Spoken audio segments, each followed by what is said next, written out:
Sa kuha ng dashcam, biglang sumulpot ang isang 18-wheeler truck sa palusong na bahagi ng Batasan San Mateo Road sa Quezon City nitong Miyerkules, pasado alas 11 ng gabi.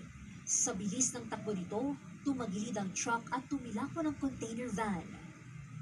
Inararo ng truck ang isang kotse, isang AUV at 3 motorsiklo.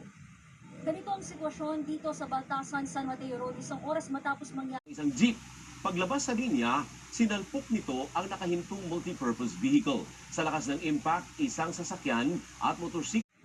Sa kuha ng dashcam, biglang sumulpot ang isang 18-wheeler truck sa palusong na bahagi ng Batasan San Mateo Road sa Quezon City nitong Miyerkules, pasado alas 11 ng gabi. Sa bilis ng takbo nito, tumagilid ang truck at tumilako ng container van. Inararo ng truck ang isang kotse, isang AUV at 3 motorsiklo. Isang jeep. Paglabas sa linya, sinalpok nito ang nakahintong multipurpose vehicle. Sa lakas ng impact, isang sasakyan at motorsiklo pa ang nadamay sa Pauwi na ang Indian na ito sa kanyang bahay sa Barangay Tugatog, Malabon itong Miyerkules ng hapon.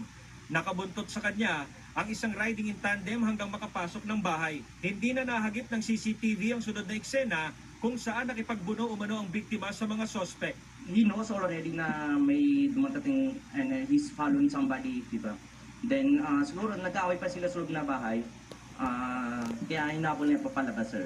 Siguro alam niya wala silang gamit or barrel anything. That's why he decided to, kasi dalawa malaki siya eh. That's why maybe he try to magkalaban siya sa kanila. Akmang hahampasin ng helmet ng biktima ang mga sospek nang barilinsa ng isa sa mga ito at tinamaan sa kanyang kaliwang braso. Pero tumakbo sila palayo ng patuloy na habulin ng Indian. Nang bumalik sa bahay ang biktima, muling kinuha ng mga sospek ang kanilang motorsiklo.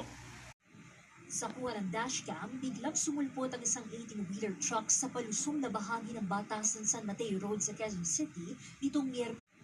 Sa kuha ng dashcam, biglang sumulpot ang isang 18-wheeler truck sa palusong na bahagi ng Batasan San Mateo Road sa Nakakita po sila ng Bombay ay sinusundan po nila ito. Kariwang nangyayari isang jeep. Paglabas sa linya, sinalpok nito ang nakahintong multipurpose vehicle. Sa lakas ng impact, isang sasakyan at motorsiklo pa ang nadamay sa insidente. Sa kuha ng dashcam, biglang sumulpot ang isang 18-wheeler truck sa palusong na bahagi ng Batasan San Mateo Road sa Quezon City nitong Miyerkules, pasado alas 11 ng gabi. Ay tinatambangan kung minsan sa gilid ng kalsada. But because of our intensified police visibility, marami pong nakadeploy na police ngayon. Kaya Sa kuha ng dashcam, biglang sumulpot ang isang 18-wheeler isang jeep. Paglabas sa linya, Hinabol niya papalabas, sir. Siguro alam niya wala silang gamit or barrel